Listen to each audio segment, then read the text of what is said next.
Modelling দিয়ে ক্যারিয়ারের শুরু, এরপর কাজ করেছেন টেলিভিশন নাটকে। বহুমাত্রিক অভিনয়ের দক্ষতা রয়েছে তার। কখনো শহরের মডার্ন মেয়ে, তো কখনো গ্রামের সহজ সরল প্রাণচঞ্চল নারী। বলছি ছোট পর্দার জনপ্রিয় অভিনেত্রী অহনা রহমানের কথা। ছোট পর্দার পাশাপাশি অহনা কাজ করেছেন ঢাকাই সিনেমার নাম্বার 1 খ্যাত নায়ক শাকিব খানের বিপরীতেও। শুধু তাই নয়, সমান তালে কাজ করেছেন ওটিটি মাধ্যমেও। বলা চলে সর্বক্ষেত্রেই কাজ করে অভিনয়ের জাদুতে দর্শক মহলে তুমুল জনপ্রিয়তা অর্জন করেছেন।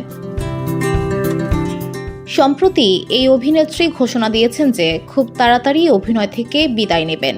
তিনি জানান 2024 সালে জীবনে অনেক কিছু ঘটেছে।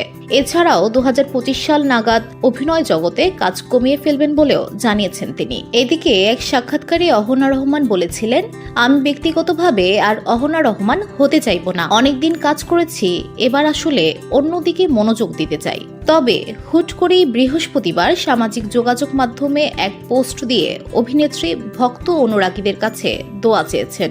মূলত আগের সাক্ষাৎকারের বিষয়টি এই পোস্টে তুলে ধরেছেন বলে ভক্তরা মনে করছেন। পোস্ট করে অহনা লিখেন, কোনোদিনও যদি জেনে না জেনে আমি কাউকে কষ্ট দিয়ে থাকি, তাহলে দয়া করে তারা আমাকে সবাই ক্ষমা করে দেবেন। আল্লাহ সবাইকে ভালো রাখুক, এই দোয়া।